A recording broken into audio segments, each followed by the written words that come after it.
जी अस्सलाम वालेकुम स्टूडेंट्स। आज का हमारा लेक्चर है सेंटर ऑफ मैथ्स, जिसकी एब्रिविएशन फॉर्म होती है COM। ठीक है, जैसा कि इसके जो स्टेटमेंट है उससे लग रहा है कि ये किसी मैथ्स के सेंटर की बात हो रही है।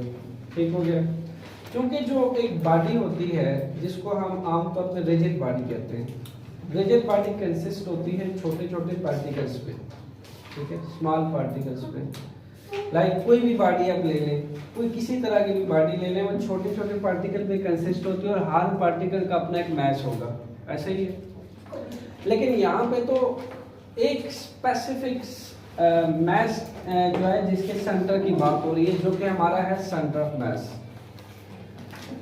अब इसको अगर हम स्टेटमेंट के थ्रू डिफाइन करें तो क्या कहता है, ये कहता है कि जहां पे किसी भी बॉडी का अगर एंटायर मास कंसंट्रेटेड हो जाए, ठीक है, अगर हमारे पास पूरी बॉडी का एंटायर मास जो है पूरे का पूरा एक पॉइंट पे आके कन्फाइंड हो जाए, दो वर्ड इसके लिए यूज होते हैं, कंसंट्रेटेड या कन्फाइंड, तो उस पॉइंट को बोलते हैं हम centre of mass.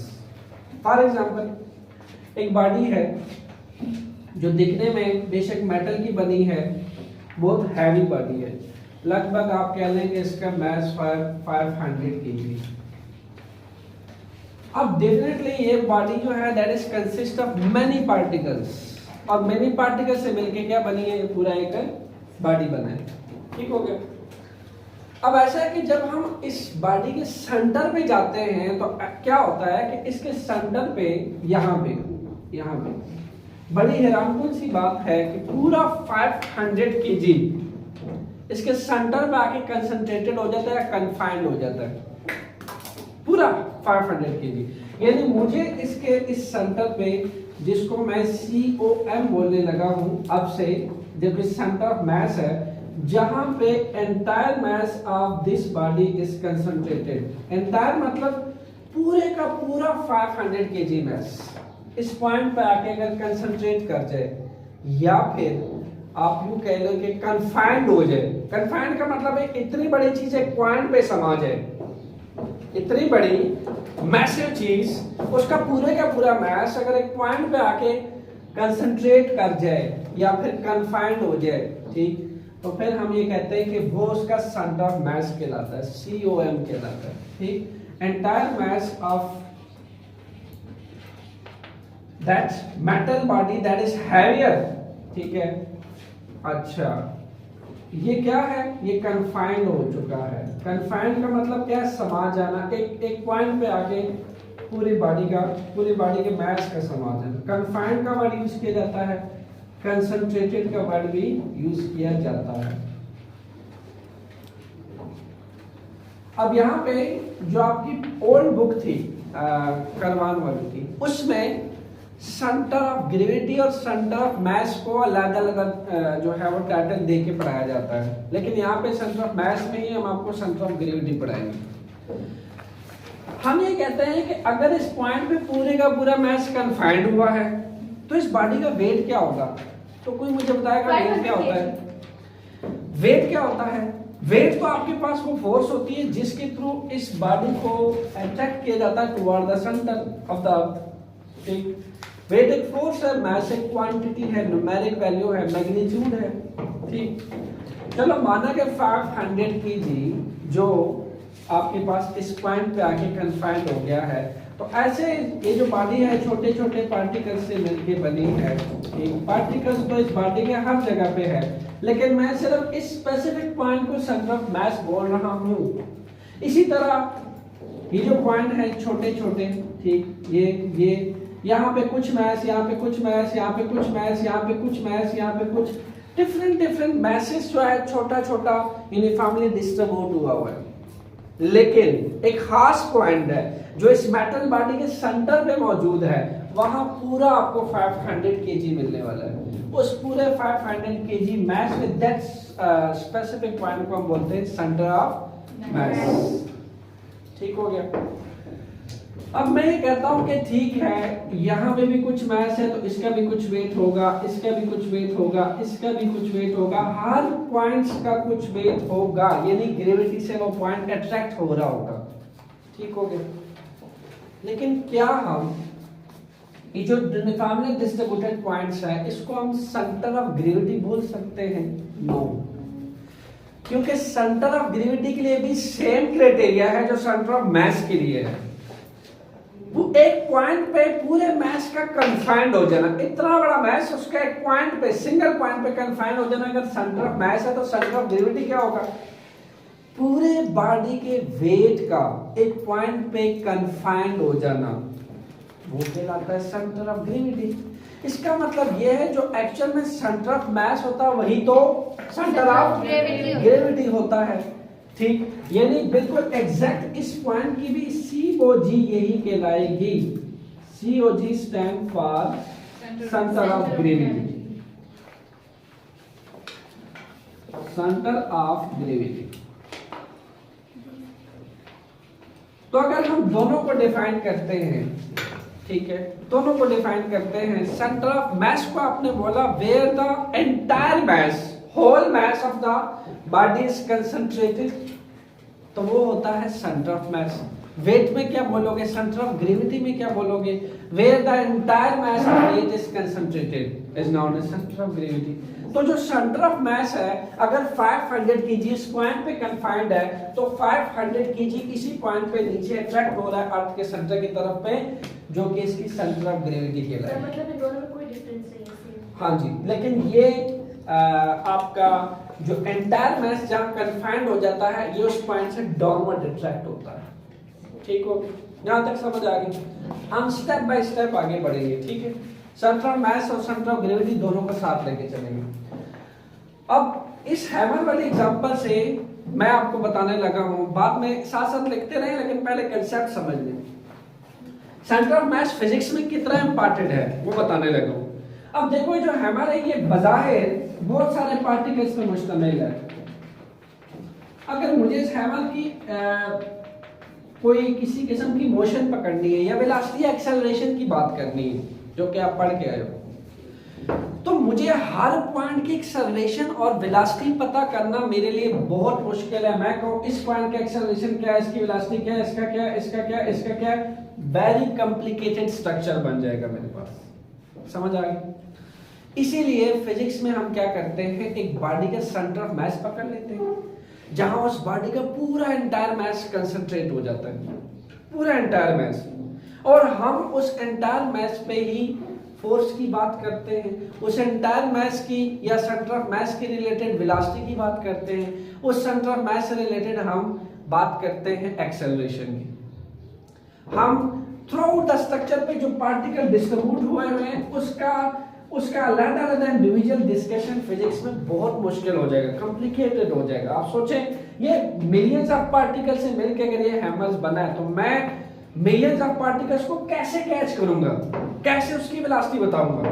That's why हमने क्या किया, क्यों ना एक ऐसा पॉइंट पकड़ लिया जाए ये वाला जहां पे इस पूरे हैमर का जो एंटायर मास है वो कन्फाइंड हुआ है, कंसंट्रेटेड हुआ है, और हम इसी पॉइंट से रिलेटेड बात कर लेते हैं वेलोसिटी की, एक्सेलरेशन की, डिस्टेंस की, डिस्प्लेसमेंट, हर चीज की।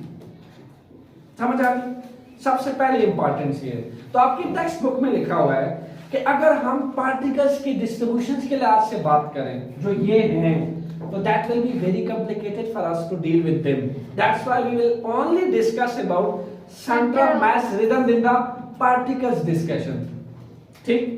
So ये हुआ आपका center of mass. सर हमें कैसे पता चलेगा ये पार्टिकल्स है, ये सेंटर ऑफ मास है? उस पे भी आते हैं, आहिस्ता आहिस्ता आपको पता चल जाएगा। क्या है कि आपके पास ये है सेंटर ऑफ मास। अच्छा, जैसे आपने क्वेश्चन किया उसको मैं अभी इंट्रोडक्शन में यही जवाब दे सकता हूँ, सेंटर ऑफ मास मिड में पाया जाता है, जो किसी भी बॉडी का सेंटर होता है वहां पाया जाता है। लेकिन ये चेंज हो सकता है, सेंटर ऑफ मास फिक्स नहीं होता, दैट कैन बी चेंज्ड। ठीक है, लेकिन अभी लेक्चर के इंट्रोडक्शन में हम बॉडी के मिड पॉइंट को उसका सेंटर ऑफ मास मान लेते हैं, क्योंकि ज्यादातर बॉडी का मिड ही उसका सेंटर ऑफ मास होता है। अच्छा, तो हमने यहाँ पे इसको कह दिया सेंटर ऑफ मास। अब वो कहता है कि अगर मैं सेंटर ऑफ मास की बात करूं, जरा इस एग्जांपल पे गौर कीजिएगा कि पार्टिकल्स के जो है ना उसको स्टडी करना क्यों कॉम्प्लिकेटेड है। अगर मैं इस हैमर को ऐसे उठा के यहां से पकड़ के ऐसे इसको घुमाऊं ऐसे, ठीक है, ऐसे होल्ड करके इसको एक साइकिल दूं ऐसे वाली, तो कहता है कि ये वाले जो पार्टिकल्स हैं, ये जो आपको नजर आ रहे हैं, इसमें से हर एक की मोशंस को ऑब्जर्व करना दैट इज वेरी डिफिकल्ट।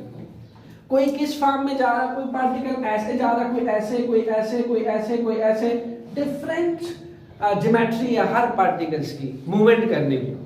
लेकिन अगर सेंटर ऑफ मास को देखा जाए डिफरेंट तरह से, तो सेंटर ऑफ मास सिंपल एक पैराबोलिक शेप बना रहा है, 1 2 3 4 5 6, यानी हम सेंटर ऑफ मास को पकड़ के उस बॉडी की पूरी मूवमेंट बता सकते हैं, उसका पूरा शेप या ज्योमेट्री बता सकते हैं उसके मूवमेंट की, सेंटर ऑफ मास को पकड़ के, rather than डिफरेंट पार्टिकल्स के बजाय हम सेंटर ऑफ मास को रीड करके पूरा उसका मूवमेंट बता सकते हैं। ये देख सकते हैं पैराबोलिक शेप बन रही है सेंटर ऑफ मास को, जस्ट हमने कैच किया, हर तरफ हमारी नजर इस सेंटर ऑफ मास के ऊपर है और सेंटर ऑफ मास एक परफेक्ट पैराबोलिक शेप बना रहा है। समझ आ गया? Yes, sir. तो जो आपके अदर पार्टिकल्स हैं वो कॉम्प्लिकेटेड हैं, ठीक है, इसलिए हम सेंटर ऑफ मास की ज्यादातर बात करते हैं। अच्छा, फिर नेक्स्ट है, आपने टॉर्क में पढ़ा था, जरा इसकी बात कर लेते हैं जो कि बहुत इंपॉर्टेंट है सेंटर ऑफ मास के तौर पे। टॉर्क जीरो कब होता है? हमने कहा था कि अगर line of action of force आपके पाइवट पॉइंट या फिक्स पॉइंट में से पास करे तो टॉर्क क्या होता है? Zero. ठीक। If line of action passes through axis of rotation or pivot point, then torque is zero. यहां भी ऐसा होता है कि हम चूंकि फोर्स लगाते हैं सेंटर ऑफ मास के ऊपर, किसके ऊपर फोर्स लगाते हैं? तो आप अगर सेंटर ऑफ मास के ऊपर फोर्स लगाओगे तो टॉर्क क्या होगा? जीरो। यानी आपका फोर्स लगाना, line of action of force क्या है? सेंटर ऑफ मास है। तो सेंटर ऑफ मास तो एक स्पेसिफिक बॉडी का फिक्स कर दिया ना आपने, Yes, sir. That not changed. एक स्पेसिफिक बॉडी का सेंटर ऑफ मास फिक्स्ड है, यानी फिक्स पॉइंट है। यानी आपने अगर किसी फिक्स पॉइंट पे फोर्स लगा दी, व्हाट विल हैपन नाउ? तो उसका टॉर्क जीरो हो गई, नहीं वो बॉडी रोटेट नहीं करेगी। तो सेंटर ऑफ मास जो आपने पूछा कि सर ये कहाँ होता है, सेंटर ऑफ मास को पता करने का ये भी तरीका है कि अगर आप उसके ऊपर फोर्स लगाएं तो वो बॉडी रोटेट नहीं करनी चाहिए, यानी उसका नेट टॉर्क क्या होना चाहिए? जीरो। फॉर एग्जांपल आपकी जो करवान की बुक है उसमें क्या किया गया है, एक हैवी मास लिया गया, एक स्मॉलर मास लिया गया, उसको देख लेते हैं। यहाँ पे एक, यहाँ पे इस साइड पे, इस रॉड के इस साइड पे एक हैवियर मास लिया गया है। बज़ाहिर क्या है, जरा दिमाग से काम लेना है आपने। अब यहां ना कह देना कि भाई जो सेंटर ऑफ मास है वो अब भी इसके मिड में आएगा, नो वे। जहां आपका ज्यादा मास कंसंट्रेटेड होता है, सेंटर ऑफ मास उसकी तरफ शिफ्ट हो जाता है। देखिएगा, एक बॉडी लाइटर है, एक बॉडी हैवियर है, सेंटर ऑफ मास को कहां जाना चाहिए? हैवियर के, क्योंकि हैवियर मास कहां शिफ्ट कर दिया आपने? राइट साइड पे। सो सेंटर ऑफ मास लगभग यहां आ जाएगा। तो आप अगर यहां फोर्स लगाते हो, फॉर एग्जांपल, ठीक है, इस साइड पे फोर्स लगाते हो, कैसे? याद रखिएगा, अब की बार ये रॉड जो है वो एंटी क्लॉकवाइज रोटेट करना शुरू कर देगा, यानी ये इसका सेंटर ऑफ मास नहीं है। ठीक, इसी हिसाब से अगर आप यहाँ फोर्स लगाते हैं, once again it will start rotating in form of anti clockwise direction, यानी इसने एंटी क्लॉकवाइज डायरेक्शन में रोटेशन स्टार्ट कर देनी है। यानी ये जो आप फोर्स लगा रहे हैं, जो line of action of force आप अप्लाई कर रहे हैं, तो आप सेंटर ऑफ मास पे अप्लाई नहीं कर रहे। इसका केस 2 लेते हैं। फिर उसने क्या किया है, इस मास को एडजस्ट करके थोड़ा सा इसके साथ का बना दिया, जिससे ये सेंटर ऑफ मास शिफ्ट हुआ यहाँ पे। अब की बार जब उसने इस F को अप्लाई किया इस पॉइंट के ऊपर, व्हाट विल हैपन नाउ? ये होल रॉड जो है ये इस अप्लाइड फोर्स की डायरेक्शन में मूव करना शुरू कर देगा बजाय रोटेट करने के। ठीक, पुरानी जो करवान की बुक है वो कहती है कि अगर अप्लाइड फोर्स जो है वो जो नेट फोर्स आप अप्लाई कर रहे हैं बॉडी के ऊपर, अगर आपकी बॉडी उस अप्लाइड फोर्स की डायरेक्शन में मूव करे विदाउट रोटेशन, तो वो होता है उसका सेंटर ऑफ मास। आपकी बुक लिखती है कि चूंकि टॉर्क में हमारे पास जब line of action of force pilot point या किसी फिक्स्ड पॉइंट में से पास करता है, जो बॉडी का आपका एक्सिस ऑफ रोटेशन होता है, ठीक, चूंकि आपका सेंटर ऑफ मास ही तो एक्सिस ऑफ रोटेशन होता है, यानी अगर हम अपनी इंसानी बॉडी को घुमाएं तो जो हमारा सेंटर ऑफ मास होगा, हम अपने सेंटर ऑफ मास के इर्द गिर्द घूम सकते हैं। तो हर बॉडी अपने सेंटर ऑफ मास के इर्द घूमती है। तो अगर आप अप्लाइड फोर्स सेंटर ऑफ मास पे लगाते हैं तो टार क्या हो जाना चाहिए? जीरो। ठीक, ये आपने ज़हन में रखना है। इसीलिए ये तासुर रखा जाता है कि अगर line of action of force pilot point या फिक्स पॉइंट से अप्लाई कर दिया जाए तो that body will be move in the direction of force without rotation की कंडीशन लगाएगी। बॉडी शुड नॉट रोटेट, ठीक है। अगर आपकी बॉडी रोटेट कर रही है, इट मींस कि आप अप्लाइड फोर्स सेंटर ऑफ मास पे नहीं लगा रहे, रेदर देन किसी और जगह पे लगा रहे, क्योंकि आप जब सेंटर ऑफ मास पे लगाते हैं the body the net torque should be zero. ठीक, ये बात याद रखनी है। तो अगर मैं इस रॉड पे लगाऊं, ये रॉड अब की बार रोटेट नहीं करेगा, बल्कि रॉड का नेट टॉर्क जीरो हो जाएगा। जब टॉर्क नेट जीरो हो जाएगा देन ये क्या करेगा? ये एक्सेलरेट करना शुरू कर देगा, ठीक है। इसके अलावा हम जब फिजिक्स में जिन फार्मूलाज की बात करते हैं, जैसा कि for example Newton second of motion की बात कर लेते हैं, F = ma, आपको पता है ये किस m की बात की गई है? सेंटर ऑफ मास की बात की गई है। यस, देखें कैसे। मैं हैमर को फिर से कंसीडर करवाता हूं। There are thousand of particles. क्या आपने थाउजेंड ऑफ पार्टिकल पे फोर्स लगाई थी? नो। आपने सिर्फ इस हैमर के सेंटर ऑफ मास पे फोर्स लगाई है, ठीक, और आपने इसके सेंटर ऑफ मास पे फोर्स लगाई और बॉडी एक्सेलरेट हुआ in the direction of force. क्योंकि ये भी तो यही कहता है कि अगर आप एफ नेट फोर्स किसी भी बॉडी के ऊपर अप्लाई करें और बॉडी एक्सेलरेट करे उस फोर्स की डायरेक्शन में, वही तो है न्यूटन सेकंड लॉ। तो इसलिए मैंने कहा कि सेंटर ऑफ मास हमारे लिए चीजों को आसान कर देता है। हम सेंटर ऑफ मास पे फोर्स की बात करते हैं, वेलोसिटी की बात करते हैं, एक्सेलरेशन की बात करते हैं। पूरी बॉडी का कॉम्प्लिकेटेड स्ट्रक्चर डिस्कस करना वेरी कॉम्प्लिकेटेड, ठीक। पार्टिकल्स बहुत सारे हैं, हम सिर्फ उस पॉइंट को पकड़ना चाहते हैं जहां पूरी बॉडी का एंटायर मास कन्फाइंड हुआ हुआ है, जहां मुझे पूरा 500 केजी मिल रहा है। मैं उस पूरे 500 केजी पे अगर फोर्स लगा दूं तो टॉर्क तो जीरो है, यानी आपकी बार बॉडी ने पे फोर्स जब लगेगी वो उसकी डायरेक्शन में एक्सेलरेट करेगा, रोटेट नहीं करेगा, स्ट्रेट लाइन में जा सकता है। बिल्कुल इसी हिसाब से मैं अगर मोमेंटम का फार्मूला उठा लूं तो हम ये जो मोमेंटम डिस्कस करते हैं, product into mass into velocity, इस मास की भी हम सेंटर ऑफ मास की बात करते हैं मोमेंटम के लिहाज से। सर मास जहाँ यूज होता है वहाँ पर सेंटर ऑफ मास यूज होता है, ठीक है। सेंटर ऑफ मास यूज होता है, इंडिविजुअल मास की बात नहीं करते हम, क्योंकि इंडिविजुअल मास तो आप खुद सोचो कितना सेंस है आप में कि आप देखें कि कितने पार्टिकल्स है। यहाँ तो मैंने सिर्फ कुछ बनाए हैं। एक बॉडी है, टेबल ले लें, आप अपनी चेयर ले लें, कोई भी ऑब्जेक्ट ले लें, वो तो आपके थाउजेंड ऑफ पार्टिकल से बना है, बट उसका जो सेंटर ऑफ मास अगर आप उसको पकड़ लें, जहाँ चेयर, टेबल, चाक, पेन का एंटायर मास फोकस्ड है और कंसंट्रेटेड है, या फिर आप कह लें कि जहाँ कन्फाइंड हुआ है, तो आप अगर उसको पकड़ लें, आप उस पे फोर्स लगाएं तो ऑब्जेक्ट एग्जैक्ट उसी डायरेक्शन पे क्या करेगा? मूव करेगा without rotation. Net torque zero होगा, क्योंकि अप्लाइड फोर्स जब पायलट पॉइंट में से पास करती है तो नेट टॉर्क हमेशा जीरो होगा। सर नेट टॉर्क का जीरो नहीं होगा जब आप सेंटर ऑफ मास यानी जो आपका फिक्स्ड पॉइंट है वहां से किसी और जगह पे फोर्स लगाएंगे तो वो जीरो नहीं होगा। जैसे हैमर है, आप अगर इसको यहाँ पे फोर्स लगाएंगे तो यहाँ तो टॉर्क जीरो है, लेकिन यहाँ यहाँ यहाँ यहाँ किसी जगह पे फोर्स लगाएं तो सेंटर ऑफ मास तो ना हुआ, तो ये रोटेट करना शुरू कर देगा क्लॉकवाइज या एंटी क्लॉक। सर इधर centre of mass and centre of gravity को इक्वल लिया गया है। यहाँ सेंटर ऑफ मास का जो सेंस है वो सेंटर ऑफ ग्रेविटी ही लिया गया है, दोनों एक जैसी चीजें नहीं है। सिंपल इतना मैं बता रहा हूं कि एक पॉइंट पे पूरा मास कन्फाइंड हो जाना सेंटर ऑफ मास है, और एक पॉइंट पे पूरा वेट डाउनवर्ड अट्रैक्ट करना सेंटर ऑफ ग्रेविटी है।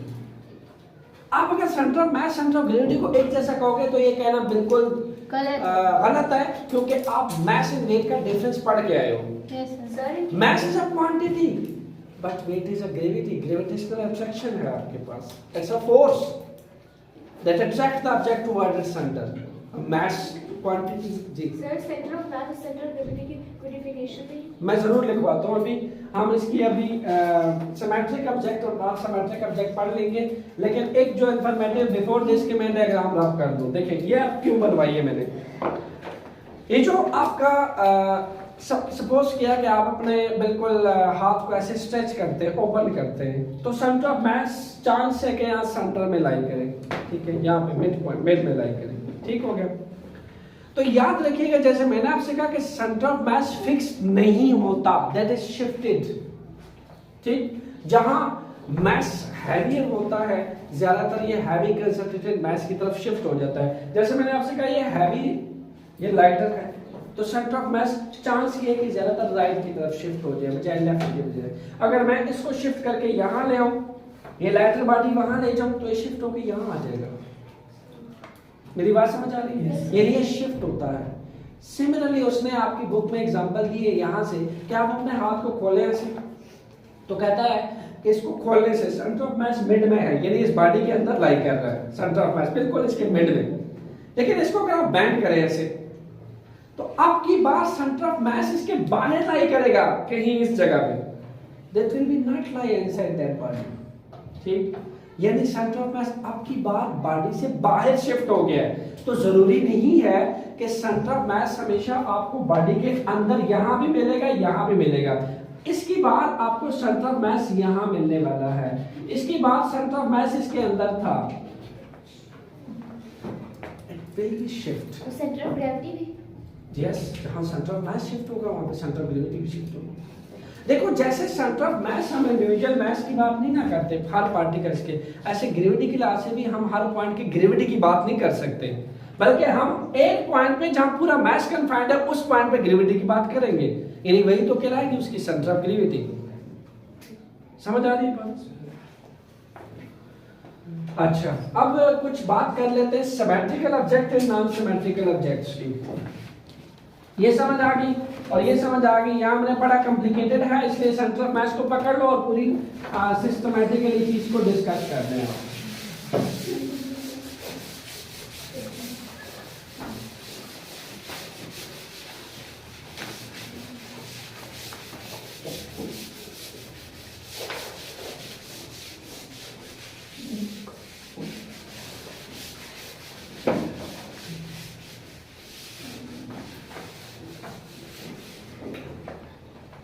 अच्छा, हमारे पास दो तरह की टाइप्स होती हैं। एक होते हैं हमारे पास सिमेट्रिकल ऑब्जेक्ट्स, जिनकी सिमेट्री जो है यूनिफॉर्म होती है, होमोजेनियस होती है।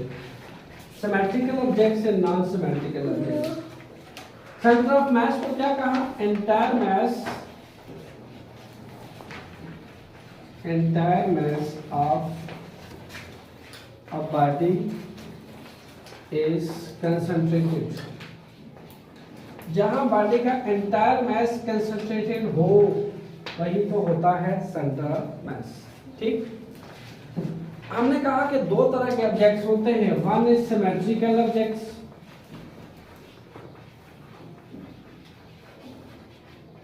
सिमेट्रिकल, ठीक है, और दूसरे होते हैं नॉन सिमेट्रिकल। नॉन सिमेट्रिकल और सिमेट्रिकल दो तरह के ऑब्जेक्ट्स होते हैं आपके पास। तो जो सिमेट्रिकल ऑब्जेक्ट्स होते हैं, याद रखिएगा उनकी ज्योमेट्री होमोजेनियस होती है। समझे इस बात को? होमोजेनियस से क्या मुराद है? एक जैसी। जब ज्योमेट्री ऑब्जेक्ट्स की एक जैसी हो तो हम कहते हैं वो आपके पास होमोजेनियस है। जैसा कि अगर हम एक क्यूब बॉक्स ले लें, ठीक है, ये वाला,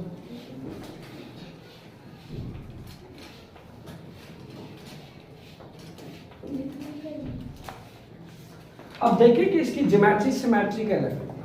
सिमेट्रिकल ज्योमेट्री हर तरफ से यूनिफॉर्म है, होमोजेनियस है, एक जैसी। होमो एक जैसा, जीनियस एक जैसी ज्योमेट्री। तो हम जरा पहले बात कर लेते हैं सिमेट्रिकल ऑब्जेक्ट्स की सेंटर ऑफ मास को फाइंड करने की। कि इनका सेंटर ऑफ मास कैसे फाइंड किया जाता है सिमेट्रिकल ऑब्जेक्ट्स का। सिंपल स्टूडेंट्स, हम क्या करें, अगर हम हर कॉर्नर से, हर एज से एक एक लाइन खींचें, हर एज से, तो जिस पॉइंट पे वो तमाम लाइंस इंटरसेक्ट करेंगी उस पॉइंट को हम बोलेंगे सेंटर ऑफ मास। मैं क्या करता हूँ, यहां से लाइन खींचता हूँ, यहां से खींची, यहां से खींची, यहां से खींची, हर तरफ से। स्टूडेंट्स, ये रहा आपका सेंटर ऑफ मास, क्योंकि इस बॉक्स का, इस क्यूब बॉक्स का पूरे का पूरा मास कन्फाइंड है इस पॉइंट के ऊपर, ठीक, एंटायरली अंदर इसके बिल्कुल सेंटर में, हर एज से, इससे, अच्छा इसी तरह इससे, इससे, इससे, हर एज से आप एक एक लाइन आप लेंगे और एक जहां पे सेंटर पे इंटरसेक्ट करेंगी सारी लाइंस, उस पॉइंट को हम सेंटर ऑफ मास मानेंगे। अब एक और सिमेट्रिकल ऑब्जेक्ट लेते हैं, सर्कल। सर्कल भी तो सिमेट्रिक होता है, हर तरफ से होता है ना? Yes sir. यस, तो सर्कल की बात करते हैं। ऐसा करते हैं, जाहिर है अपने आसानी के लिए दो लाइन ले लेते हैं, एक यहां से, एक यहां से। कहां इसने इंटरसेक्ट किया? यहां पे, तो ये रहा इसका सेंटर ऑफ मास। अगर मैं 10 लाइंस भी ले लूं तो स्टूडेंट सेंटर ऑफ मास तो वही है, क्योंकि ये है सिमेट्रिकल ऑब्जेक्ट्स। सिमेट्रिकल ऑब्जेक्ट्स की खूबसूरती यही है कि वो हर तरफ से बराबर है, होमोजीनियस है। सिमेट्री किसको बोलते हैं? जिसकी ज्योमेट्री सेम हो, तितर बितर ना हो, कुछ इधर जा रहा है, कुछ इधर जा रहा है, एमॉर्फस जो नहीं होता, जो फुल क्रिस्टलाइन होता है, फुल डिसऑर्डरनेस नहीं होती उसके अंदर। इसलिए मैं अगर 10 लाइंस भी उस एज से लूं, उससे उससे, तो इस रूम का सेंटर ऑफ मास पता है मुझे कहाँ मिलेगा? बिल्कुल यहाँ, इसके सेंटर में, स्पेस में मुझे यहाँ मिलना चाहिए। वहां से एक लाइन खींचो, यहाँ से खींचो, तो इसके सेंटर में इसका सेंटर ऑफ मास होगा, जहाँ इसका पूरा मास कन्फाइन करेगा। ठीक हो गया।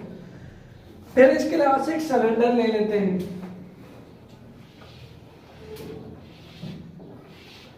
सिलेंडर के लिहाज से भी सेंटर ऑफ मास देख लेते हैं। ठीक है, सिलेंडर के लिहाज से क्या किया, सिंपल जो है, यहां से एक लाइन खींची, यहां से लाइन, स्टूडेंट्स ये रहा इसका सेंटर ऑफ मास।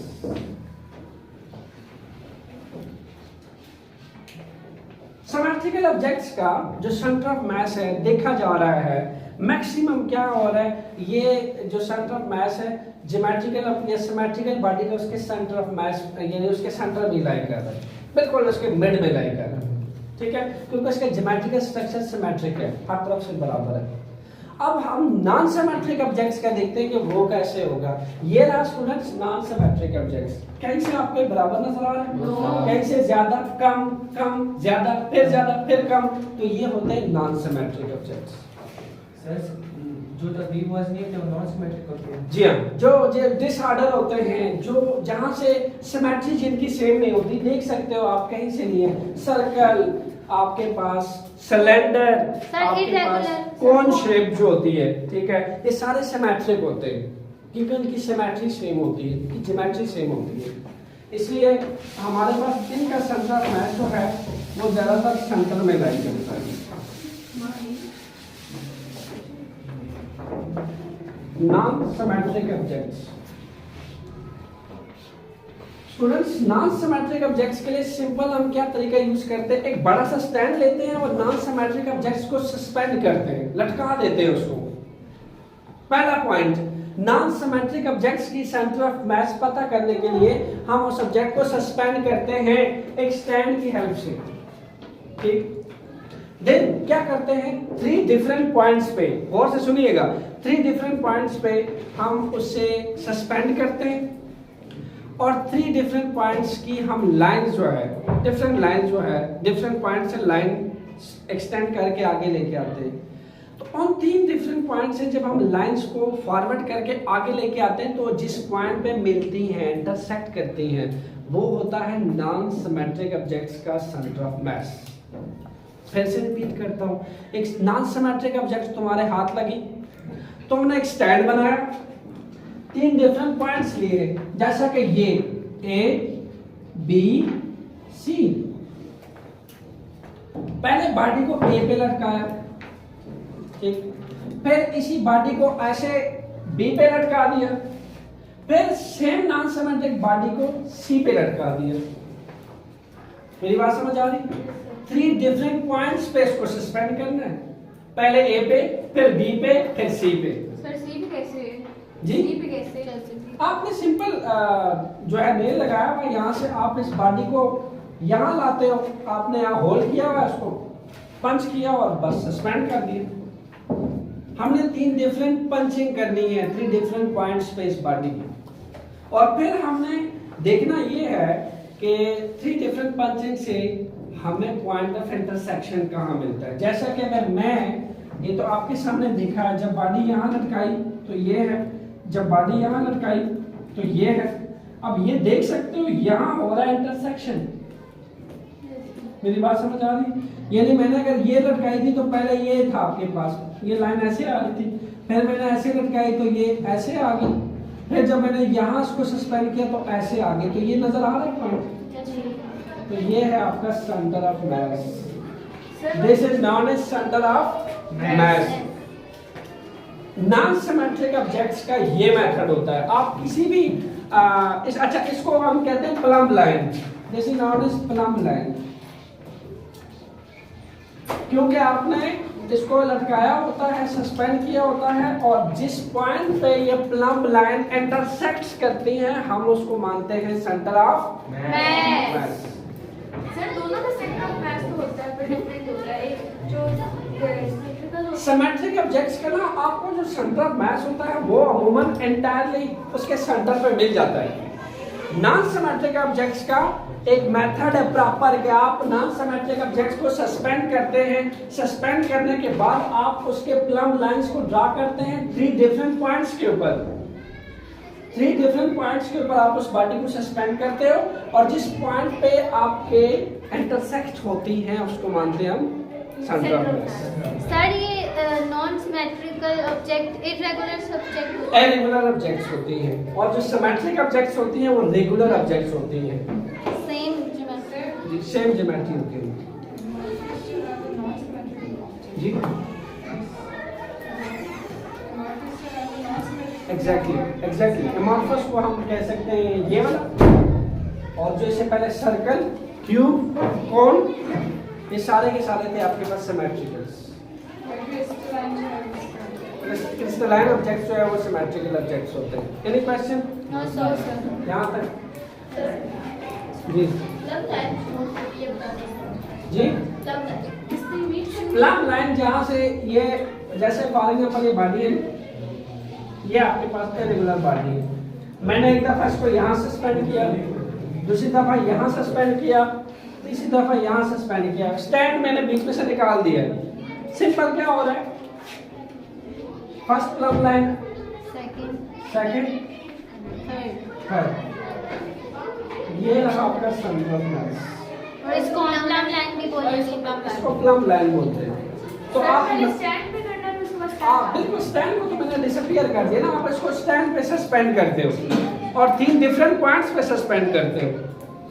समझ में? दीवार बोर्ड है, मैंने नॉन सिमेट्रिकल ऑब्जेक्ट जो है सस्पेंड करने, तो यहाँ से मैंने ये होल किया, पहला इसको ए कह दिया, फिर यहाँ दूसरा होल किया, इसको बी कह दिया, यहाँ तीसरा होल कह दिया। पहले बॉडी यहाँ सस्पेंड की, फिर यहाँ की, फिर यहाँ की, फिर यहाँ से पॉइंट्स लिए, लाइंस ली, तो जिस पॉइंट पे इंटरसेक्ट किया हुआ है मेरा centre of mass. Yes, plumb line होते हैं, बोर्ड पे ही ये सारा काम होना है। तो सेंटर ऑफ ग्रेविटी क्या है? जहां पे whole weight of the body जो है एक्ट करे वर्टिकल डाउनवर्ड। ठीक, लिख ले अपने पास सेंटर ऑफ ग्रेविटी क्या है। A point where whole weight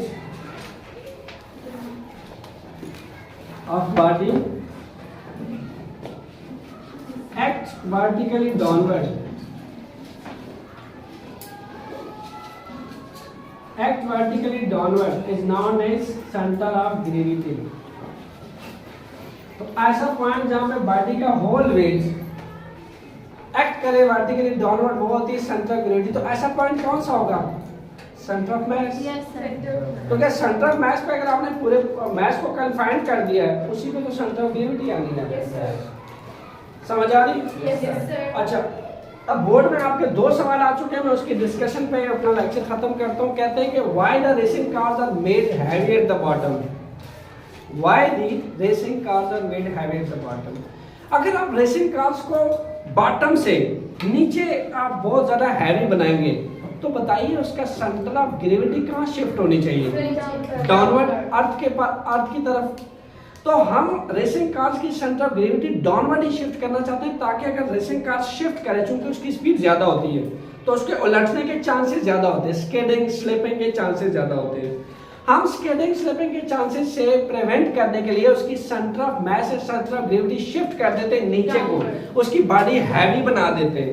that's why, ताकि उसका सेंटर ऑफ ग्रेविटी शिफ्ट कर जाए डाउनवर्ड। मैंने आपसे कहा कि सेंटर ऑफ मास से centre of gravity that is not constant everywhere, that may be shift from point to point। जहां मास ज्यादा कंसंट्रेटेड बनाएंगे, सेंटर ऑफ मास से ग्रेविटी में वही शिफ्ट हो जाना है। तो रेसिंग कार्स में, ठीक है, बॉडी को नीचे से हैवी बनाया जाता है ताकि स्टेबिलिटी रहे। स्टेबल बनाने के लिए बॉडी को नीचे से रेसिंग कार्स को, ताकि वो हैवी स्पीड से जब ट्रेवल करे या टर्न करे तो वो स्किडिंग या स्लिपिंग ना करे। That's why we made racing cars heavy at the bottom. Sir ji bike फिर कैसा होगा? बाइक तो फिर नीचे से ज़्यादा मजबूत होते हैं। बाइक जो है वो तो नॉर्मल आर्मी यूज के लिए उसका सेंटर ऑफ मास सेंटर नहीं रखा जाता है, और कोई भी जो आपके पास कार्स वगैरह है उसका बॉटम जो है वो हैवी रखा जाता है। Any question? No sir. No, sir. Thank you.